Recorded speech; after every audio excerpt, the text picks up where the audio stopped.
Presiden Prabowo sambangi Jokowi di Kota Solo. Menteri Investasi klaim tax holiday efektif tarik investasi. Karaoke live di sosmed, suami tikam istrinya.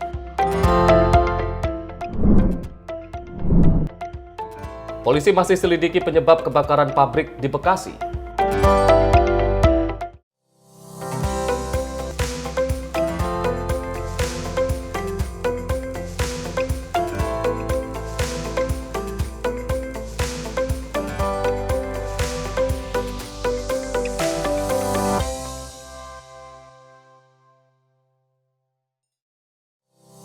Halo, selamat pagi pemirsa. Selamat pagi Arif. Selamat pagi Sally, gimana kabarnya hari ini? Baik, Arif gimana kabarnya? Sehat, dan mudah-mudahan pemirsa di rumah juga sehat Sally hari ini. Betul, dan terkait headline yang telah kita bacakan Arif dan pemirsa, ini juga ada berita di mana Prabowo kembali mengunjungi Jokowi di Kota Solo. Dan memang kita ketahui Arif, ini sudah 2 kalinya Prabowo menyambangi Jokowi di Kota Solo. Benar sekali, ini nampaknya menyambung silaturahmi. Betul. Mungkin beberapa waktu terakhir jarang bertemu dan akhirnya ada kesempatan untuk bertemu kembali. Dan tak hanya berita tadi, Arif, ini juga ada soal tax holiday yang akhirnya diperpanjang.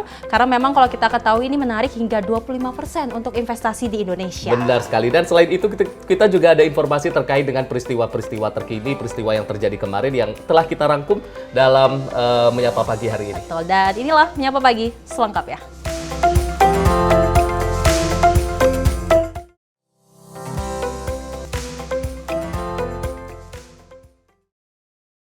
Kita awali Menyapa Pagi dengan informasi di mana Presiden Prabowo Subianto ini berkunjung ke Desa Telaga Sari, Distrik Kurik, Kabupaten Merauke, Provinsi Papua Selatan pada Minggu pagi 3 November 2024. Dan kunjungan Presiden Prabowo ini dalam rangka meninjau langsung proses tanam dan juga panen padi dalam rangka pengembangan program swasembada pangan nasional. Presiden Prabowo Subianto langsung menyapa dan berbincang dengan para petani yang sedang melakukan proses tanam padi. Keduanya nampak serius mengamati langkah-langkah teknis yang dilakukan para petani di lapangan. Tidak hanya itu, Presiden Prabowo turut menyaksikan proses panen padi dengan menggunakan combine harvester, alat pemanen modern yang mempermudah pekerjaan petani di Merauke. Bahkan Presiden Prabowo sempat menaiki alat tersebut dan mencoba langsung proses panen padi. Dulu yang dari 40 hektar ini rata-rata tanamnya hanya setahun sekali panen. Nah, dengan program optimalisasi lahan, yaitu adanya perbaikan drainase, terus kemudian ada bantuan untuk pengolahan lahan setiap hektarnya 900.000 dari pemerintah kepada para petani, ada bantuan pupuk dan lain sebagainya, sehingga mereka sekarang panennya dalam setahun bisa 3 kali Mas, 3 kali tanam dan 3 kali panen Mas. Nah, karena ada program ini, peningkatan hasil panen kami bertambah. Mengucap syukur dan berterima kasih untuk program yang sudah diadakan di Kabupaten Merauke. Sementara itu, Petrus, salah satu petani, menyampaikan rasa syukurnya atas adanya program dan bantuan dari pemerintah tersebut. Tim redaksi Sinpo TV melaporkan. Selain itu, pemirsa, Prabowo Subianto ini mengajak seluruh pihak untuk memajukan bangsa bersama-sama dengan memimpin pemerintahan yang bersih. Karena menurut Prabowo, tidak ada negara yang berhasil tanpa pemerintahan yang bersih. Presiden Republik Indonesia Prabowo Subianto bertekad memimpin pemerintahan yang bersih dan meminta jika ada yang tidak setuju dengannya silahkan keluar. Hal itu disampaikan Prabowo dalam pidato deklarasi Gerakan Solidaritas Nasional. Ia menegaskan tidak ada negara yang berhasil tanpa pemerintahan yang bersih. Maka dari itu Prabowo bertekad akan memimpin pemerintahan Indonesia dengan bersih. Prabowo pun juga ingin Indonesia berdiri tegak terhormat karena rakyatnya sejahtera, serta meminta semua pihak bekerja keras untuk seluruh rakyat Indonesia. Tidak ada negara yang berhasil tanpa pemerintah yang bersih.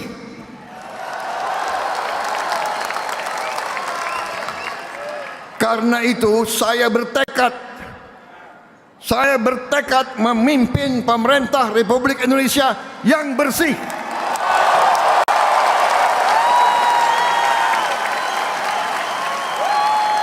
Yang bersama saya, ayo. Yang tidak mau bersama saya, pinggir.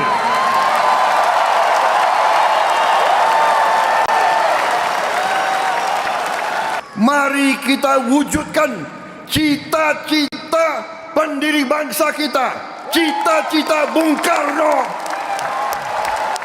cita-cita Bung Hatta, cita-cita Bung Syahril, cita-cita Sudirman, cita-cita semua pendiri-pendiri bangsa kita. Indonesia, rakyatnya hidup sejahtera. Dari Jakarta, tim redaksi Sinpo TV melaporkan. Sementara itu, pemirsa, Wakil Presiden Gibran Rakabuming Raka ini mengunjungi Kampung Brontowirian dan Kampung Tegalor, Kabupaten Sukoharjo, Surakarta. Dan dalam kesempatan itu Gibran membagikan susu dan sembako ke rumah-rumah warga. Berdasarkan video yang diunggah akun sosial media Instagram @gibran_rakabuming pada 2 November 2024, Wakil Presiden Gibran Rakabuming Raka mengunjungi Kampung Brontowirian dan Kampung Tegalor, Kabupaten Sukoharjo, Surakarta. Dengan didampingi sang istri Selvi Ananda, keduanya terlihat menyapa masyarakat. Kehadiran keduanya disambut antusias dan gembira oleh warga. Dalam video nampak Gibran membagikan susu kepada anak-anak serta membagikan sembako ke rumah-rumah warga. Tim redaksi Sinpo TV melaporkan. Pemirsa, ada yang menarik di mana Presiden Republik Indonesia Prabowo Subianto ini mengunjungi kediaman Presiden ke-7 Joko Widodo di kediamannya di Solo, Jawa Tengah. Dan pertemuan antara keduanya ini diisi dengan bincang santai dan juga sambil menikmati santap malam. Presiden Prabowo tiba dengan kendaraan pribadinya pada pukul 18:23 waktu Indonesia Barat. Kedatangan Prabowo yang disambut hangat oleh Jokowi, pertemuan berlangsung di kediaman Jokowi di Solo, Jawa Tengah pada Minggu petang. Kunjungan ke Solo ini dilakukan usai Prabowo melakukan kunjungan kerja ke Merauke, Papua. Dalam video terlihat, Prabowo Subianto yang memakai baju biru langsung disambut hangat oleh Jokowi dan Iriana Jokowi. Terlihat kehangatan pertemuan Prabowo, Jokowi, dan Iriana sempat berbincang di dalam rumah. Tak berselang lama, Prabowo dan Jokowi beranjak ke Angkringan Semar untuk menyantap makan malam berdua. Keduanya bersantap malam dengan menu angkringan khas Solo, salah satunya tempe mendoan dan minuman hangat. Pembicaraan kedua tokoh ini dilakukan empat mata. Keduanya terlihat berbicara dengan santai dan sesekali berbagi cerita. Keakraban yang menghangatkan suasana terlihat dalam momen tersebut. Pertemuan keduanya berlangsung selama sekitar 1 jam. Setelahnya, Jokowi mengantarkan Prabowo hingga ke pangkalan TNI AU Adi Sumarmo, Kabupaten Boyolali untuk kembali ke Jakarta. Tim redaksi Sinpo TV melaporkan. Terkait pertemuan dari Prabowo dan Jokowi, ini Arif ada respon di mana Sekjen Partai Gerindra Ahmad Muzani yang menanggapi pertemuan Presiden Prabowo Subianto dengan Presiden ke-7 Joko Widodo di Solo, Jawa Tengah. Dan Muzani mengatakan bahwa Presiden Prabowo memang sudah berjanji ingin menemui Presiden Jokowi setelah berdiam atau di Solo, Jawa Tengah. Presiden Prabowo Subianto menyambangi kediaman Presiden ke-7 Joko Widodo di Solo, Jawa Tengah pada Minggu malam. Hal ini diketahui melalui postingan akun sosial media kedua tokoh tersebut yang mengunggah kebersamaannya sambil menyantapi makanan di salah satu angkringan. Menanggapi hal ini pun, Sekjen Partai Gerindra Ahmad Muzani mengatakan bahwa pertemuan tersebut merupakan janji Presiden Prabowo setelah berdiam di Solo, Jawa Tengah. Pertemuan tersebut juga sebagai bentuk kepedulian Presiden Prabowo kepada Presiden Jokowi untuk mengetahui kabar sekaligus keseharian Jokowi usai purna tugas sebagai Presiden ke-7. Itu silaturahmi. Pak Prabowo memang berjanji nanti setelah Pak Prabowo sudah berdiam di Solo, beliau akan menengok Pak Jokowi dan hari ini beliau memenuhi janjinya untuk menengok apa dan bagaimana kegiatan Pak Jokowi selama di Solo. Tapi itu silaturahmi biasa. Keluargaan aja Keluargaan. Dari Jakarta, Fahrizal Ahmad Amin, Sinpo TV melaporkan. Terkait pertemuan antara Jokowi dan Prabowo, Arif dan pemirsa, memang ini mengundang perhatian publik lagi, di mana memang ini kedua kalinya Prabowo mengunjungi Jokowi setelah memang Jokowi purna tugas menjadi Presiden Republik Indonesia. Dan menariknya pada saat pertemuan ini selain mengisi dengan obrolan santai, ini juga sambil menikmati santap malam. Betul, dan kalau kita lihat memang sambil makan angkringan dan memang lihat komunikasi antara Jokowi dan Prabowo ini cukup baik dan memang seperti respon dari Sekjen Gerindra Ahmad Muzani mengatakan ini adalah obrolan santai dan memang sudah dijanjikan Prabowo untuk mengunjungi Jokowi purna tugas after dari menjabat sebagai Presiden Republik Indonesia. Dan kalau kita lihat juga ini merupakan bentuk untuk menyambung silaturahmi antara kedua presiden, antara mantan presiden dan juga presiden yang saat ini menjabat. Ya, Arif, kita lanjutkan informasinya ini ada di mana Badan Pengawas Obat dan Makanan menarik peredaran jajanan khas Cina atau latiao dari pasaran setelah ditemukan bakteri yang diduga dapat mengakibatkan keracunan. Dan sekitar 73 produk latiao yang terdaftar di BPOM RI telah ditarik sementara hingga jajanan tersebut dipastikan benar-benar aman untuk dikonsumsi oleh masyarakat. Kepala Badan Pengawas Obat dan Makanan Taruna Ikrar mengatakan bahwa produk jajanan Cina menghasilkan toksin yang dapat memicu gejala keracunan seperti sakit perut, pusing, mual, dan muntah. Menurutnya, jajanan Latiau masuk ke dalam jajanan berisiko tinggi. Pasalnya setelah dilakukan uji laboratorium ditemukan bakteri Bacillus cereus dan diduga dapat mengakibatkan kejadian luar biasa seperti keracunan pangan. Hingga saat ini 9,68% atau 33 dari 340 sarana yang diperiksa telah ditemukan menjual produk Latiau sebanyak 77.219 pieces dengan 95 varian. Itu yang low risk dan umum digunakan. Sementara yang high risk yang dibuat dalam bentuk kemasan kemudian diekspor. Nah, Latiau ini termasuk sebetulnya awalnya kita anggap low risk, dia ternyata high risk. Kenapa?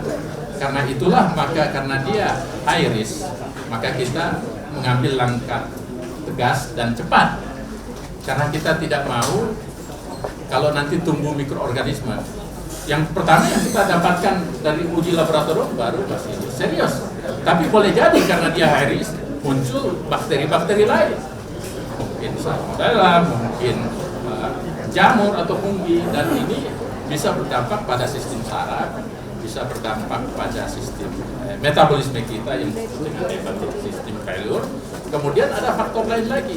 Nah, dari itu maka ada 77.000 yang kami sekarang ambil, amankan dan akan musnahkan. Itu bagian dari langkah cepat gas yang kami lakukan. Dari Jakarta, Sri Dewi Andayani, Rona Bayu, Sinpo TV melaporkan.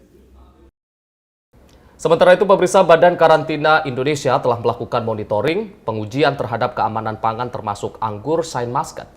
Berdasarkan hasil uji laboratorium, sebanyak 773 pengujian sampel dengan parameter residu pestisida, anggur Saint Muscat dinyatakan aman karena hasilnya berada di bawah batas maksimum residu.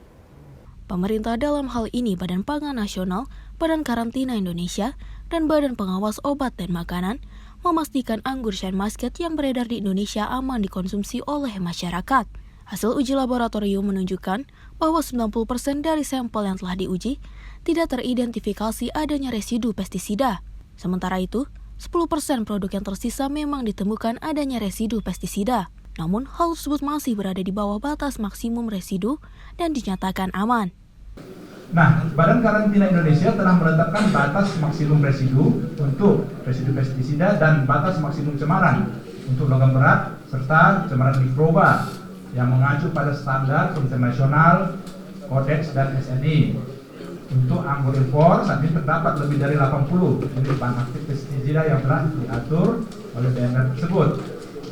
Nah, rekan-rekan, perlu kami sampaikan bahwa selama tahun 2024 ini, kami telah melakukan uji sampel terhadap 3.560 jenis PSAT, pangan segar asal tumbuhan, meliputi apel, anggur, beras, kiwi, kedelai, bawang, jamur, seledri, brokoli, strawberry, kacang almond, jeruk, cabai keriting, dan telah dilakukan monitoring pengujian terhadap keamanan pangan, termasuk di dalamnya anggur sebanyak 773 pengujian sampel dengan parameter residu pestisida yang hasilnya semuanya itu di bawah batas maksimum residunya, jadi masih aman. Dari Jakarta, Sri Dewi Andayani, Rona Bayu, Sinpo TV melaporkan. Pemirsa, informasi lainnya akan kami hadirkan usai jeda. Tetaplah bersama kami di Menyapa Pagi Sinpo TV.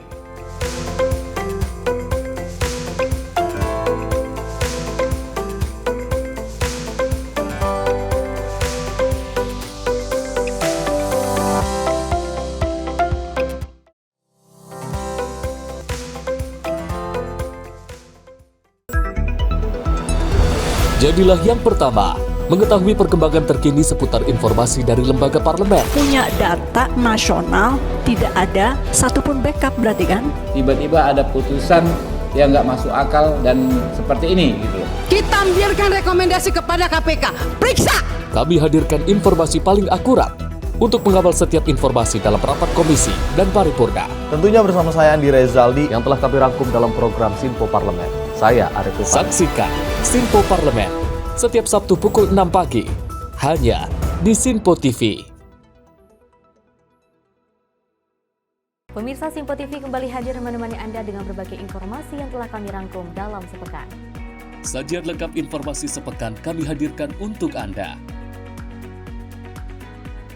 Badan Legislasi DPR menemui masa unjuk rasa di depan gedung DPR RI Senayan, Jakarta. Menemani akhir pekan Anda bersama keluarga dengan rangkuman berita menyeluruh dalam Sinpo Sepekan setiap minggu pukul 6 pagi hanya di Sinpo TV. Kami hadir dengan rangkaian informasi dari berbagai penjuru dunia. Topik dan isu yang tengah menjadi sorotan mancanegara dikemas dengan lengkap untuk Anda.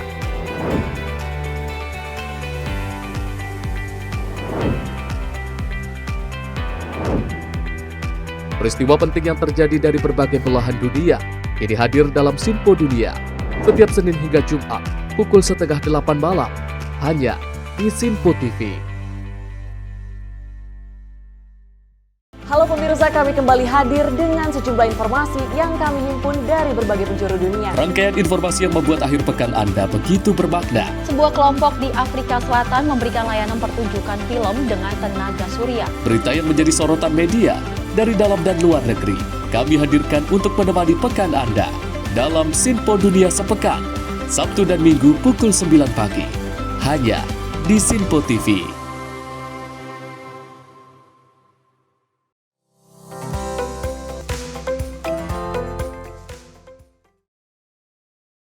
Terima kasih pemirsa, Anda masih menyaksikan Menyapa Pagi Sinpo TV dan kita lanjutkan informasinya Arif, di mana saat berkunjung ke PT Seijin Global Indonesia di Kabupaten Tangerang pada Sabtu 2 November 2024, Cagup Andra Soni mendapat sambutan luar biasa dari ribuan buruh. Dan Andra Soni yang datang bersama relawan buruh sahabat Andra Soni ini mengawali kegiatannya dengan berkeliling ke ruangan produksi perusahaan tersebut.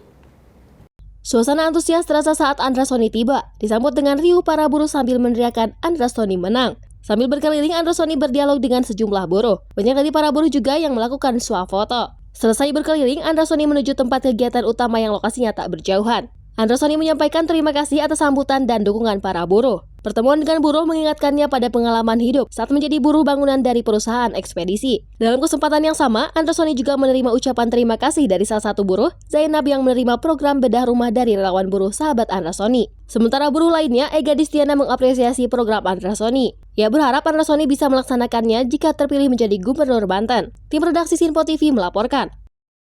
Dan tak hanya itu pemirsa, Cagup Jawa Barat nomor urut 3 Ahmad Saiku ini juga berkunjung ke Padepokan Parukuyan di Ciburial, Cibenyan, Kabupaten Bandung. Dan dalam kesempatan itu Ahmad Saiku berjanji akan terus menjaga kebudayaan asli masyarakat Sunda dan juga suku-suku lainnya.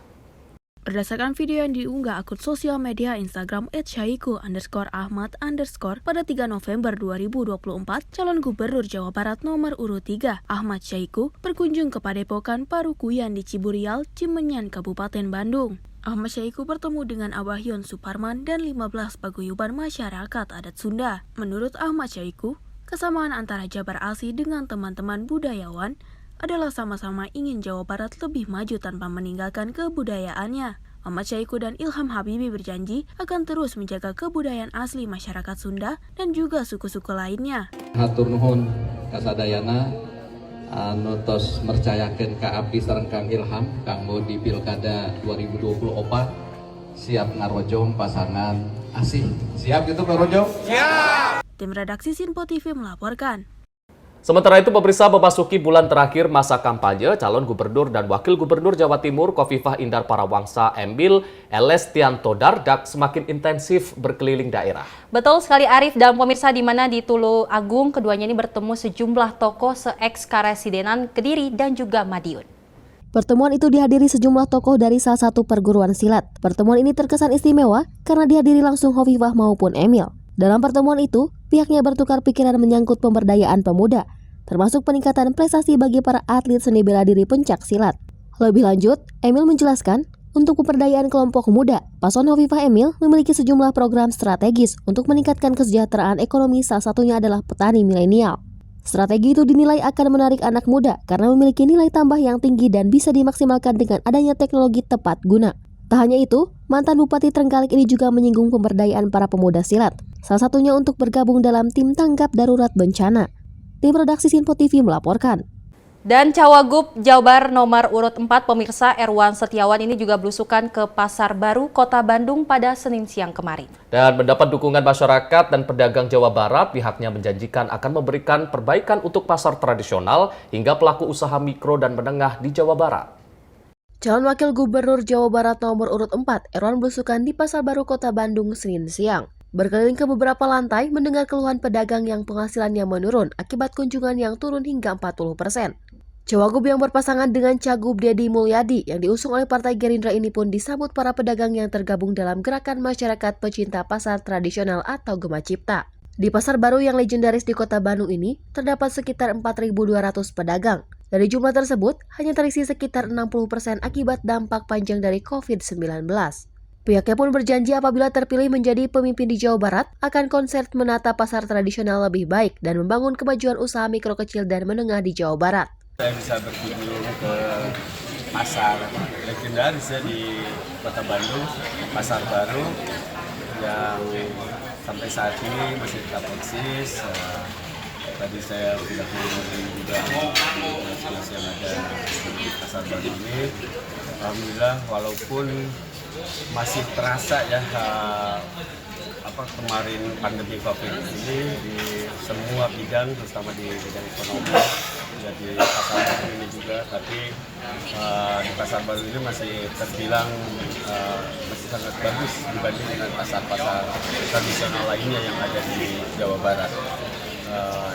Di sini ada 4.200 lebih pedagang, ruang dagang yang ada di sini, dan sekarang memang baru terisi sekitar 60% pasca COVID ini. Mudah-mudahan ke depan kami dari pemerintah, ya insya Allah kalau saya terpilih menjadi Gubernur dan Wakil Gubernur Jawa Barat, dan pemerintah Provinsi Jawa Barat, kami akan ada perhatian khusus nanti untuk pasar-pasar tradisional yang ada di Jawa Barat ini. Sementara itu, Ketua Gema Cipta Nia Kurniawati menyebut sangat menyambut baik kedatangan Erwan Setiawan ke Pasar Baru. Pihaknya berkomitmen bakal ikut mensosialisasikan pasangan Deddy Erwan agar terpilih di Pilgub Jabar 2024 kepada seluruh pedagang dan UMKM.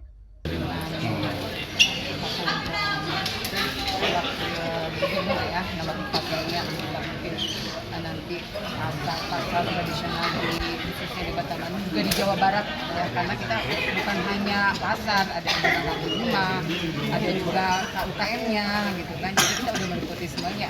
Insya Allah ke depannya mungkin ada kebijakan-kebijakan yang lebih bisa memajukan untuk para UKM, para pedagang kaki rumah juga untuk pasar-pasar tradisional. Menurutnya, di tangan pemimpin selanjutnya di Jawa Barat, pihaknya berharap bisa menciptakan iklim usaha yang lebih baik, terutama kepada para pedagang pasar dan UMKM yang selalu tidak mendapatkan perhatian. Dari Bandung, Jawa Barat, kontributor Sinpo TV melaporkan. Sementara itu di Jakarta, pemirsa, kunjungi Pasar Tanah Abang. Calon Gubernur Ridwan Kamil berencana menjadikan Pasar Tanah Abang menjadi ekonomi pariwisata dalam proyek strategis gubernur jika terpilih menjadi Gubernur Jakarta. Dan dalam kunjungannya bertemu pedagang, RK juga menyempatkan membeli jilbab sebagai oleh-oleh untuk istri tercinta. Belusukan ke Pasar Tanah Abang, Jakarta Pusat, calon Gubernur nomor 1 Ridwan Kamil menyapa para pedagang di Pasar Blok A. Sempat berdialog dengan pedagang tentang permodalan, RK berencana menjadikan Pasar Tanah Abang bagian dari ekonomi pariwisata dalam proyek strategis gubernur yang bisa meningkatkan 1 juta lapangan pekerjaan. Konsep revitalisasi dengan tujuan meningkatkan pengunjung akan dilakukan jika dirinya terpilih menjadi Gubernur Jakarta. Kerja-kerja politik akan dilakukan, insya Allah Tanah Abang menang mutlak 1 putaran. Kemudian karena saya pernah dulu sebagai tim ahli Pak Sutioso Pavoke, memang Tanah Abang itu dicita-citakan harus naik kelas menjadi wisata internasional ya. Nah kalau mau wisata internasional global, kawasannya kan harus ditata. Nah insya Allah itu keilmuan saya nanti hari-hari pertama saya konsepkan bagaimana Tanah Abang lebih nyaman kan, siang malam hari, sehingga turis pun merasa betah. Kalau dia betah kan belanja lebih meningkat ya. Festival Tanah Abang akan dipersering supaya kunjungan fisik itu orang datang biayai oleh Pemprov juga bisa hadir. Dalam kunjungannya, RK menyempatkan membeli jilbab di Pasar Tanah Abang sebagai oleh-oleh untuk istri tercinta. RK juga mendapat dukungan dari 18 Ormas Jakarta Bersatu. Dari Jakarta, kontributor Sinpo TV melaporkan. Ya Arif, tak terasa memang Pilkada serentak ini akan digelar 27 November dan banyak sekali sudah cagup dan cawagup mulai mendatangi berbagai komunitas. Salah satunya seperti RK yang mengunjungi Pasar Tanah Abang yang ia berjanji akan merevitalisasi Pasar Tanah Abang untuk menaikkan ekonomi di Jakarta. Benar sekali, dan selain di Jakarta tadi kita juga lihat di Jawa Timur, di Banten dan juga Jawa Barat. Ini para wakil gubernur, calon gubernur dan juga calon wakil gubernur nampaknya juga banyak yang berkunjung ke pasar-pasar tradisional. Mengingat pasar tradisional ini juga menjadi salah satu pusat pergerakan ekonomi dan menjanjikan terkait perbaikan pasar-pasar tradisional. Dan apabila nanti terpilih menjadi gubernur dan juga wakil gubernur. Betul, dan memang pilkada kita berharap bahwasanya memang nantinya di 27 November berjalan dengan baik, damai dan juga lancar. Dimana memang kalau kita ketahui ini adalah 5 tahun sekali kita merayakan pesta demokrasi dan kita berharap bahwasanya masyarakat juga ikut senang untuk merayakan pesta demokrasi. Amin. Namanya pesta harus disambut dengan gembira dan harus disambut dengan damai. Mudah-mudahan siapapun nanti yang terpilih semuanya bisa memberikan yang terbaik untuk daerahnya masing-masing. Yes, Arif, informasi lainnya akan kami hadirkan usai jeda. Tetap di Menyapa Pagi, Simpo TV.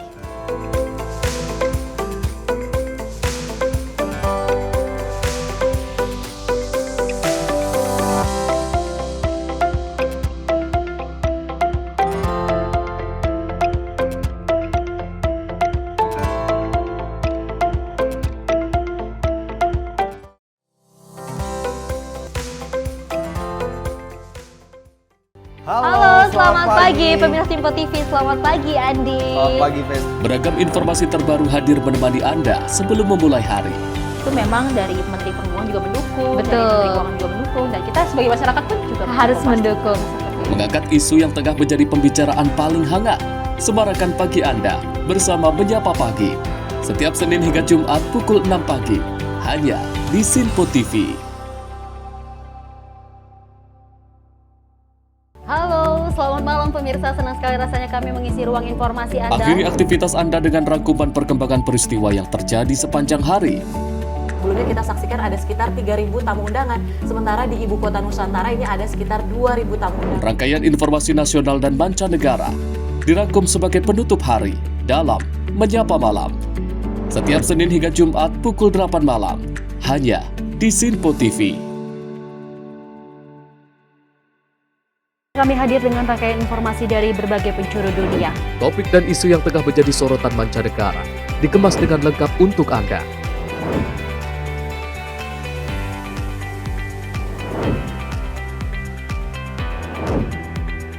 Peristiwa penting yang terjadi dari berbagai belahan dunia ini hadir dalam Sinpo Dunia setiap Senin hingga Jumat pukul 7:30 malam hanya di Sinpo TV.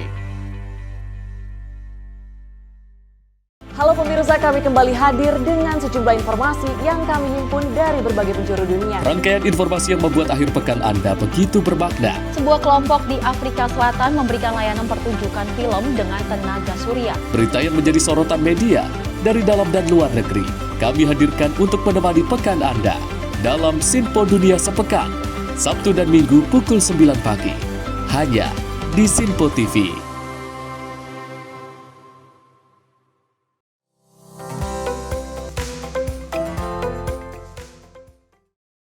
Selamat pagi pemirsa, Anda kembali menyaksikan Menyapa Pagi Sinpo TV dan kita lanjutkan ke informasi selanjutnya. Ini Komisi 1 DPR menggelar rapat kerja bersama Kepala Badan Intelijen Negara atau BIN Muhammad Herindra di Kompleks Parlemen Senayan, Jakarta. Dan rapat yang berlangsung tertutup tersebut membahas program kerja 100 hari pertama Kepala Badan Intelijen Negara. Komisi 1 DPR menggelar rapat kerja bersama Kepala Badan Intelijen Negara Muhammad Herindra di Kompleks Parlemen Senayan, Jakarta. Rapat tersebut membahas pemaparan Kepala BIN dalam 100 hari kerja ke depan, serta pengamanan Pilkada Serentak 2024. Bahkan nantinya BIN akan memetakan di setiap daerah yang dianggap berpotensi rawan pada saat pilkada berlangsung pada 27 November mendatang. Tak hanya itu saja, Badan Intelijen Negara juga akan terus berkoordinasi dengan lembaga negara penegak hukum seperti TNI, Polri agar tepat sasaran. Tadi sih dibicarakan tentang beberapa pemaparan yang disampaikan oleh Kepala BIN dalam 100 hari ke depan sebagai sebuah program prioritas. Yang disampaikan adalah bagaimana pertama mengamankan proses pilkada yang akan berlangsung dalam 27 November yang akan datang, dan peta-peta di daerah, ada beberapa daerah peta yang dianggap berpotensi rawan, sedang, dan ringan. Tadi disampaikan, dan Kepala BIN mengatakan bahwa sebagai intel negara, beliau akan terus berkoordinasi dengan lembaga-lembaga penegak hukum lainnya yang di depan, yakni Polri, dan tentu saja backupnya adalah TNI. Suplai informasi intelijen akan aktif dan terus disampaikan kepada lembaga-lembaga tersebut supaya sebagai garis depan polisi dan support TNI bisa lebih tepat sasarannya. Dari Jakarta, Farizal Ahmad Amin, Sinpo TV melaporkan. Dan pemirsa, DPR menggelar rapat kerja bersama Menteri Hukum Supratman Andi Aktas di Kompleks Parlemen Senayan, Jakarta pada Senin pagi kemarin. Dan rapat tersebut merupakan rapat perdana Komisi 13 bersama Menteri Hukum dengan membahas program kerja selama 5 tahun ke depan. Komisi 13 DPR menggelar rapat kerja bersama Menteri Hukum Supratman Andi Aktas di Kompleks Parlemen Senayan, Jakarta. Rapat ini merupakan rapat perdana komisi baru dengan dipimpin langsung oleh Ketua Komisi 13 Willy Aditya. Adapun rapat tersebut membahas program kerja Menteri Hukum yang menjadi mitra kerja DPR selama 5 tahun ke depan. Ibu Bapak semua, agenda kita hari ini ya seperti biasa, ini rapat pertama. Jadi ini ta'aruf saja Pak Menteri, sama Pak Menteri nanti menyampaikan beberapa hal yang dikira penting sebagai sebuah gambaran untuk kemitraan kita. Dan yang paling penting ini komisi baru, Komisi 13 yang kemitraannya itu kan pecahan dari Kementerian Kemenkumham sebelumnya, yaitu Kementerian Hukum sekarang, HAM, Seknek, Kementerian Imigrasi dan Pemasyarakatan, Komnas HAM, LPSK, BPIP, BNPT, Sekjen DPD, Sekjen MPR, dan KSP. Dari Jakarta, Farizal Ahmad Amin, Sinpo TV melaporkan. Pemirsa, Menteri ESDM Bahlil Lahadalia diberi tenggat waktu selama 2 pekan oleh Presiden Prabowo untuk menyelesaikan skema baru pemberian subsidi energi. Dan memang khususnya subsidi energi BBM, listrik, dan juga LPG. Dan pihaknya diminta untuk membentuk tim terkait dengan kajian subsidi tepat sasaran. Menteri ESDM Bahlil Lahadalia mengatakan bahwa ia diberikan tenggat waktu selama 2 pekan untuk menyelesaikan skema baru pemberian subsidi oleh Presiden Prabowo Subianto. Khususnya subsidi energi BBM, listrik, dan LPG. Pihaknya diminta untuk membentuk tim terkait dengan kajian subsidi tepat sasaran. Maklum, negara sejauh ini menggelontorkan subsidi energi begitu sangat besar, hingga 435 triliun rupiah. Adapun formulanya, ia akan mengganti subsidi komoditas dengan bantuan langsung tunai atau opsi lainnya, yakni blending. Kita memang kemarin dalam rapat ratas, Bapak Presiden meminta kita membentuk tim, di mana yang memimpin tim adalah saya sendiri, untuk mengkaji subsidi tepat sasaran. Karena kita tahu subsidi kita sekarang kan 435 triliun di 2024, itu terdiri dari kompensasi dan subsidi. Dari 435 triliun itu untuk LPG itu 83 triliun. Nah, kami mentenggarai dalam berbagai laporan yang masuk, baik PLN maupun Pertamina maupun BPH Migas, dari subsidi BBM dan listrik itu melihat ada potensi yang tidak tepat sasaran. Tujuan subsidi itu kan adalah diberikan kepada warga negara yang berhak untuk menerima subsidi. Nah, dalam rangka itu besok kami sudah mulai rapat perdana, sebenarnya sudah rapat terus untuk kita mencari formulasinya. Formulasinya mungkin ada beberapa, salah satu diantaranya adalah apakah kemudian subsidi itu biar tepat sasaran, kemungkinan kita akan memberikan BLT langsung kepada masyarakat. Atas dasar itu, Bahlil mencatat angka subsidi tidak tepat sasaran, kurang lebih mencapai 100 triliun rupiah. Dari Jakarta, Tim Liputan Sinpo TV melaporkan. Pemirsa, masih seputar terkait ekonomi Indonesia, di mana Kementerian Keuangan resmi menerbitkan aturan baru yang mengatur mengenai perpanjangan fasilitas tax holiday untuk industri pioner hingga bulan Desember 2025. Dan Menteri Investasi dan Hilirisasi, Kepala BKPM, Roslan Roslani, menilai tax holiday ini efektif untuk menarik banyak investasi. Kementerian Keuangan resmi menerbitkan aturan baru yang mengatur mengenai perpanjangan fasilitas tax holiday untuk industri pioner hingga bulan Desember 2025. Hal tersebut tertuang dalam Peraturan Menteri Keuangan Nomor 69 Tahun 2024 yang ditekan Menteri Keuangan Sri Mulyani Indrawati pada tanggal 8 Oktober lalu. Menteri Investasi dan Hilirisasi, Kepala BKPM Roslan Roslani mengatakan bahwa perpanjangan itu dikarenakan insentif tax holiday mampu menarik investasi. Hal ini terlihat proporsi investasi yang masuk dari pemberian insentif tax holiday sebesar 25% dari realisasi investasi. Merujuk pada laporan belanja perpajakan 2022, belanja perpajakan tax holiday untuk industri pioner memang menunjukkan tren peningkatan. Pada tahun 2023 lalu, belanja perpajakan tax holiday untuk industri pioner mencapai 6,3 triliun rupiah. Meningkat lagi pada tahun ini sebesar 7,16 triliun rupiah. Dan pada tahun 2025 akan sebesar 8,01 triliun rupiah. Perpanjangan dari tax holiday itu sudah disetujui baru saja oleh Kementerian Keuangan karena memang tax holiday itu mempunyai peran yang sangat penting, proporsinya sangat-sangat besar terhadap investasi yang masuk itu kurang lebih di atas 25%. Di atas 25%. Itu yang pertama.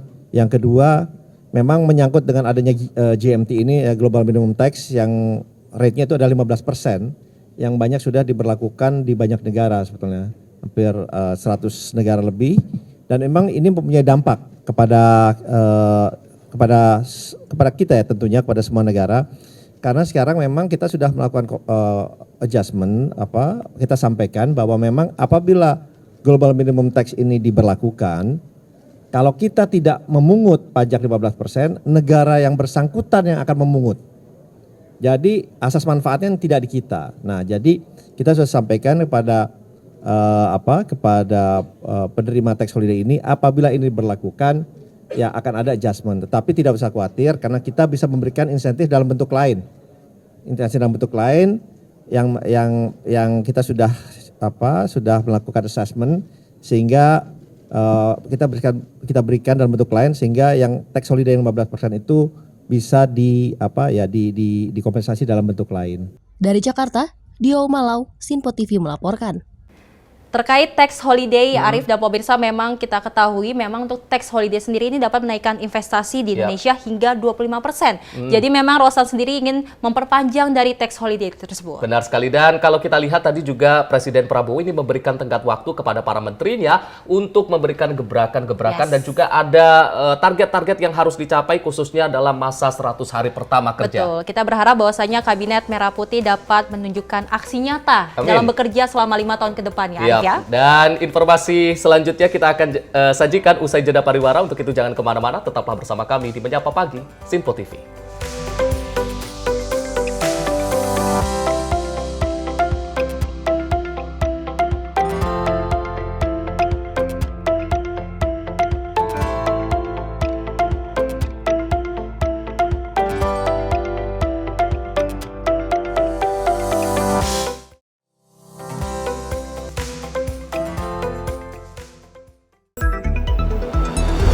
Jadilah yang pertama mengetahui perkembangan terkini seputar informasi dari lembaga parlemen. Punya data nasional, tidak ada satupun backup berarti kan? Tiba-tiba ada putusan yang nggak masuk akal dan seperti ini gitu. Kita biarkan rekomendasi kepada KPK, periksa! Kami hadirkan informasi paling akurat untuk mengawal setiap informasi dalam rapat komisi dan paripurna. Tentunya bersama saya Andi Rezaldi yang telah kami rangkum dalam program Sinpo Parlemen. Saya Arif Rufani. Saksikan Sinpo Parlemen setiap Sabtu pukul 6 pagi hanya di Sinpo TV. Pemirsa, Sinpo TV kembali hadir menemani Anda dengan berbagai informasi yang telah kami rangkum dalam sepekan. Sajian lengkap informasi sepekan kami hadirkan untuk Anda. Badan Legislasi DPR menemui masa unjuk rasa di depan gedung DPR RI Senayan, Jakarta. Menemani akhir pekan Anda bersama keluarga dengan rangkuman berita menyeluruh dalam Sinpo Sepekan setiap minggu pukul 6 pagi hanya di Sinpo TV. Kami hadir dengan rangkaian informasi dari berbagai penjuru dunia. Topik dan isu yang tengah menjadi sorotan mancanegara dikemas dengan lengkap untuk Anda.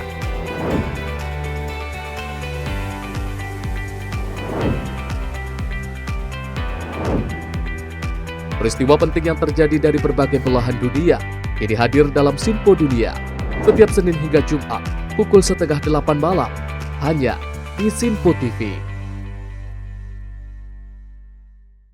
Halo pemirsa, kami kembali hadir dengan sejumlah informasi yang kami himpun dari berbagai penjuru dunia. Rangkaian informasi yang membuat akhir pekan Anda begitu bermakna. Sebuah kelompok di Afrika Selatan memberikan layanan pertunjukan film dengan tenaga surya. Berita yang menjadi sorotan media dari dalam dan luar negeri kami hadirkan untuk menemani pekan Anda dalam Sinpo Dunia Sepekan Sabtu dan Minggu pukul 9 pagi hanya di Sinpo TV.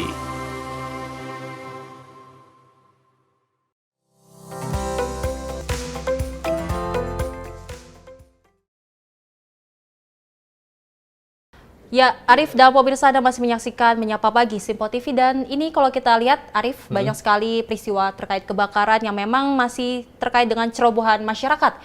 Ini juga ada informasinya di mana kebakaran hebat melanda sebuah warung Tegal atau warteg dan sebuah bengkel di Jalan Hos Cokro Aminoto, Tangerang, Banten. Dan api awalnya muncul dari salah satu bangunan, kemudian cepat menyebar ke area sekitar termasuk bengkel dan juga warteg. Kebakaran hebat melanda sebuah warung Tegal dan sebuah bengkel di Jalan Hos Cokro Aminoto, Tangerang pada Minggu malam sekitar pukul 20.00 waktu Indonesia Barat. Dalam rekaman video akun Instagram @info_ciledug, kobaran api yang terlihat cukup besar membuat warga sekitar terkejut. Proses pemadaman masih berlangsung dan petugas berupaya keras untuk mengatasi api yang terus berkobar. Api awalnya muncul dari salah satu bangunan dan kemudian merembet ke area sekitar, termasuk bengkel. Dan akibat kebakaran tersebut, arus lalu lintas di sekitar lokasi kejadian mengalami kepadatan. Banyak kendaraan yang terpaksa memutar arah karena beberapa ruas jalan di sekitar lokasi kebakaran ditutup sementara oleh petugas. Hingga saat ini, penyebab kebakaran masih belum diketahui. Dari Jakarta, Rangga, Sinpo TV melaporkan. Sementara itu, pemirsa, gudang material bangunan di Jalan Kedoya Pesing, Kecamatan Kebonjeruk, Jakarta Barat terbakar pada Sabtu kemarin. Dan 12 unit dan 60 personil dikerahkan untuk melakukan operasi pemadaman. Berdasarkan video yang diunggah akun sosial media Instagram @humascekfire, telah terjadi kebakaran di gudang material bangunan Jalan Kedoya Pesing, Blok Asem RT 2 RW 6, Kelurahan Kedoya Utara, Kecamatan Kebonjeruk, Jakarta Barat pada Sabtu 2 November 2024. Banyak 12 unit dan 60 personil dikerahkan menuju lokasi kejadian. Operasi pemadaman dimulai pukul 16.21 waktu Indonesia Barat, lalu pukul 16.32 waktu Indonesia Barat, api berhasil dilokalisir perambatannya. Berdasarkan keterangan di video, pendinginan berhasil dilakukan pada pukul 16.47 waktu Indonesia Barat. Kemudian pada pukul 16.57 waktu Indonesia Barat, operasi pemadaman dinyatakan selesai. Dari Jakarta, tim redaksi Sinpo TV melaporkan.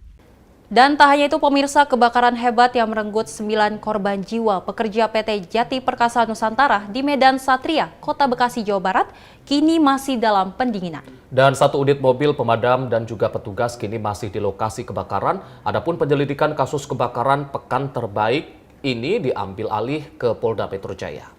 Inilah kebakaran besar yang terjadi di PT Jati Perkasa hingga menewaskan 9 pekerja dan 3 karyawan lainnya mengalami luka bakar serius. Perusahaan yang memproduksi pakan ternak meledak saat sejumlah karyawan sedang bekerja pada Jumat sore lalu. Kapolsek Medan Satria yang ada di lokasi pada Senin pagi menyebut, saat ini petugas sedang melakukan pencarian korban. Untuk sementara, masih 9 karyawan yang keluarganya melapor ke petugas polisi dan sudah ditangani di Rumah Sakit Polri Kramat Jati, Jakarta Timur. Terima kasih untuk perkembangan kasus dari kebakaran pabrik yang ada di wilayah Medan Satria. Sampai dengan saat ini, api hari Sabtu kemarin Minggu sudah berhasil dipadamkan, namun sekarang sampai dengan hari ini masih dalam proses pendinginan. Dan juga masih disiagakan 1 unit kendaraan dari damkar dan juga masih tim dari BPBD maupun dari Basarnas juga masih standby di lokasi. Masih dalam proses pencarian korban atau sudah selesai sih Pak? Jadi karena kemarin masih fokus di pemadaman dan juga diiringi ataupun dibarengi dengan proses pencarian korban, sampai dengan saat ini sudah tidak ditemukan ya untuk korban ada di lokasi lagi. Namun demikian perkembangan akan selalu kita update ya. Ini kan udah padam Pak ya. Dari polisi apa Pak dengan masang garis polisi lain Pak seperti apa Pak? Jadi ini kondisinya memang api besar sudah padam, namun demikian masih dilakukan proses pendinginan. Nah untuk sementara, untuk awal memang kita untuk mengamankan ya, untuk sementara kita pasang polisi lain sementara. Jadi agar TKP juga tidak rusak seperti itu, jadi kita sementara kita buat garis polisi di TKP. Kira-kira kapan Pak olah TKP-nya Pak? Untuk penanganan kasus ini sudah ditangani oleh dari Polda, ya tim Polda. Jadi untuk perkembangan nanti bisa disampaikan dari tim Polda. Hingga saat ini sejumlah mobil pemadam kebakaran dari Kota Bekasi masih disiagakan di lokasi kebakaran. Sedangkan untuk mengetahui penyebab pasti kebakaran tersebut masih dalam penyelidikan petugas kepolisian Polda Metro Jaya. Dari Bekasi, Muhammad Ridwan, Sinpo TV melaporkan. Kebakaran yang terjadi di Indonesia memang masih cukup banyak, Arif dan pemirsa, di mana memang kecerobohan masyarakat masih menjadi penyebab utama dari kebakaran tersebut. Benar, dan tadi kalau kita melihat informasi tadi ada korban jiwa dan kita turut berduka cita sedalam-dalamnya atas korban jiwa dari kebakaran ini, dan mudah-mudahan kedepannya tidak terjadi lagi. Untuk itu segala bentuk kecerobohan bisa dikurangi agar kebakaran-kebakaran semacam ini tidak terjadi lagi. Ya pemirsa, kita lanjutkan informasinya di mana Polsek Taman Sari ini berhasil menggagalkan peredaran narkoba jaringan antar provinsi asal Aceh Barat. Dari pengungkapan ini, polisi berhasil mengamankan 1 orang kurir dengan barang bukti narkotika jenis sabu seberat 0,5 kilogram. Pria berinisial HB terduga pelaku kejahatan narkotika tak bisa berbuat banyak saat digelandang petugas kepolisian dengan menggunakan mobil patroli ke Mapolsek Taman Sari, Jakarta Barat. Sebelumnya terduga pelaku ditangkap petugas di wilayah Kramat Jati, Jakarta Timur. Yang bersangkutan diamankan petugas atas dugaan keterlibatannya dalam jaringan narkoba lintas provinsi asal Aceh Barat. Wakapolsek Taman Sari, Kompol Ujang Rahmat Sutardi, mengungkapkan pelaku HB ditangkap pihaknya saat akan hendak mengantarkan narkoba kepada seseorang pemesannya. Dari tangan yang bersangkutan, polisi mendapati barang bukti sabu seberat 0,5 kilogram. Dari pengakuan sang kurir, dirinya dijanjikan mendapatkan keuntungan sebesar 5 juta rupiah dari pelaku lain inisial SI yang terafiliasi dari jaringan yang sama, jika berhasil mengantarkan narkoba tersebut kepada pemesannya. Kini pelaku SI dan pemesan narkoba serta 2 orang yang disinyalir merupakan bandar dari jaringan tersebut masih diburu petugas. Telah mengamankan pelaku tindak pidana narkotika jenis sabu. Adapun tersangka yang kita amankan inisial HM dan kita tangkap di wilayah Jakarta Timur. Selanjutnya berdasarkan keterangan dari tersangka HM bahwa barang tersebut didapat dari saudara C yang sekarang berstatus DPO. Adapun barang bukti yang kita amankan dibungkus dalam plastik hitam yang bertuliskan ACS, dan kepada tersangka AM kita tersangkakan dengan pasal 114 ayat 2 dan 112 ayat 2 Undang-Undang RI nomor 35 tahun 2009 tentang narkotika. Adapun ancaman hukumnya kurang lebih 5 tahun penjara. Dari pengungkapan ini, total barang bukti yang berhasil diamankan polisi diantaranya 2 klip plastik paket sabu seberat 0,5 kilogram dengan rincian 1 paket dengan berat bruto 460 gram dan 1 paket lagi dengan berat bruto 45 gram. Guna mempertanggungjawabkan perbuatannya, pelaku dijebloskan ke jeruji besi dengan ancaman pidana maksimal selama 20 tahun penjara. Dari Jakarta, kontributor Sinpo TV melaporkan. Pemirsa dan juga Sally, ini informasi selanjutnya terkait dengan yang sedang heboh di media sosial, di mana seorang wanita tewas ditikam suaminya saat sedang live karaoke di Facebook di Kabupaten Serdang, Bedagai, Sumatera Utara. Dan memang korban menghembuskan nafas terakhirnya, Arif dan pemirsa, ini saat dalam perjalanan ke rumah sakit dengan kondisi luka tusuk pada bagian belakang kepala. Hertalina Boru Simanjuntak tewas dianiaya oleh sang suami ketika tengah live di media sosial Facebook Sabtu malam kemarin. Korban yang bernyanyi lagu rohani bersama sang adik langsung dihajar tanpa ampun. Peristiwa ini terjadi di Dusun 8 Potean, Desa Sukadamai, Kecamatan Seibamban, Serdang Bedagai, Sumatera Utara. Isak tangis keluarga korban pecah saat jenazah korban diantar ke rumah duka. Hal yang sama juga dirasakan rekan dan tetangga korban yang merasa kehilangan sosok korban yang dikenal periang ini. Kejadian ini dipicu diduga karena kondisi ekonomi pasangan suami istri ini. Pelaku kesal lantaran tidak memiliki uang, sementara sang istri didapatinya dalam kondisi bersenang-senang. Tak hanya memukuli korban dengan tangan, pelaku atas nama Agus Herbin Tambun yang tak lain adalah suami korban juga menghujamkan tikaman pisau di bagian belakang kepala korban sebanyak 5 kali. Kalap atas aksinya, pelaku pun sempat melarikan diri. Adik korban mengatakan pelaku muncul tiba-tiba dari belakang, langsung memukuli dan menghujani korban dengan senjata tajam. Kita lagi rohani yuk, ya udah ayolah, senang kami gitu kan, bahagia udah. Pokoknya satu persatu lagu udah kami nyanyikan lagu rohani. Gak tahu kami dia datang dari mana. Kami itulah tiba-tiba kejadian seperti tadi lah. Seperti gimana? Langsung menyucuk. Dia nyucuknya pakai apa, Kak? Pisau. Pisau itu memang udah dibawa dia? Pisau itu ketepatan ini kan tukang pusuk. Ada di tempat dembannya itu pisau untuk memotong apa, jeruk purut. Nah, suaminya kan wajib tahu, ada selalu pisau di situ. Masalahnya apa itu, Kak? Masalahnya kami pun kurang tahunya. Paling kalau nggak ada duit, dia diam. Bawaannya marah, diam. Sebelumnya apa ada kejadian pertengkaran atau apa? Bisa selalu dia taksi. Ini pun kami nggak tahu dia terlalu kelewatan. Korban meninggal dunia saat dalam perjalanan ke rumah sakit. Sementara pelaku kini sudah diamankan di Polres Serdang Bedagai. Dari Serdang Bedagai, Sumatera Utara, kontributor Sinpo TV melaporkan.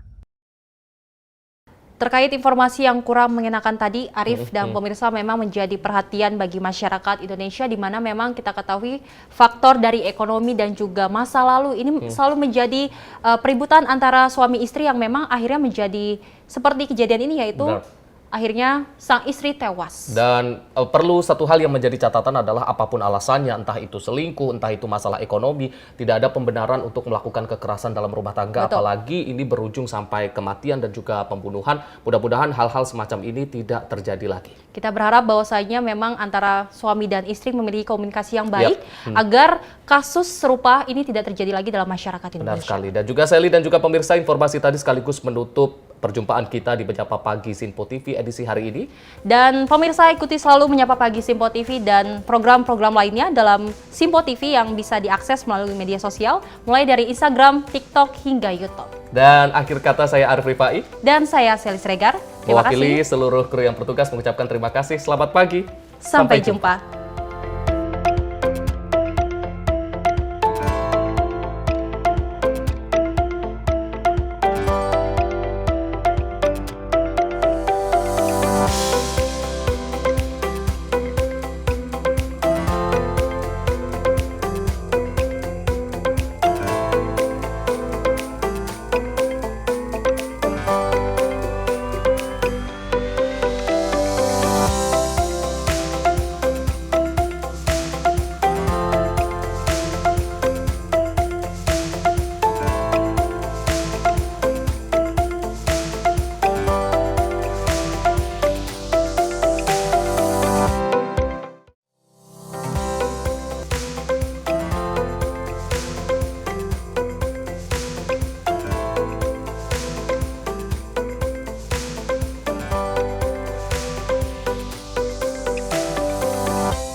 Sinpo TV, News, Sport, Entertainment.